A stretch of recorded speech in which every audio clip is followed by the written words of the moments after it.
Antonio Conte, Toni no, su Pep.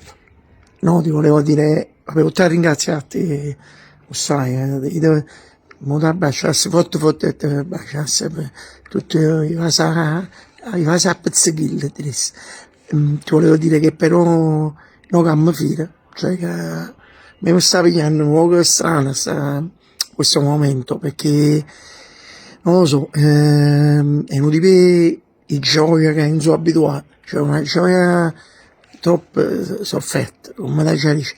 Cioè io no, non ero abituato, no? Che di solito quando vince, cioè, non è che mi è piaciuto assai, però quando mi è piaciuto abbastanza sciolto, no?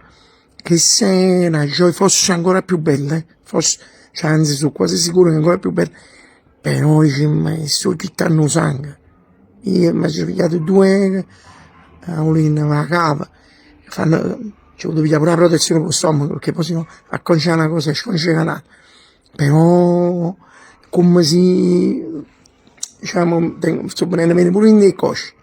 E è una cosa che voglio dire, che è bellissima, è pure un insegnamento di vita, che a uno, diciamo, pure per i giovani, no? Che uno, quando vuole ottenere una cosa, ha una certa insomma, che deve, diciamo, soffrire. Però io volessi, sì, diciamo, se cose, sarà da festeggiare, diciamo, eventualmente, amore di è una cosa che non esiste ancora, però sì, per caso se sta festeggiare, mi piacessero fare, mezza via, o stadio, ma noi andiamo a reparti cardiologia o cardarella. Però, come tu, cioè per me, come hanno tu, quello che dici tu, se tu dici vado a sentire male per arrivare a traguardo, mettiamo il sangue a piazza a te. Come tu, Tony. Mo mi ci mettere un coppo lì e anche se piglio suono che mi sbattono il cervello.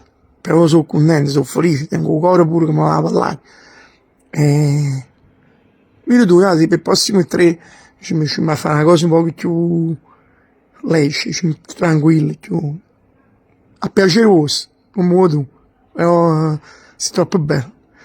Abbascia forte. Ecco qua, e chi piglia su, no?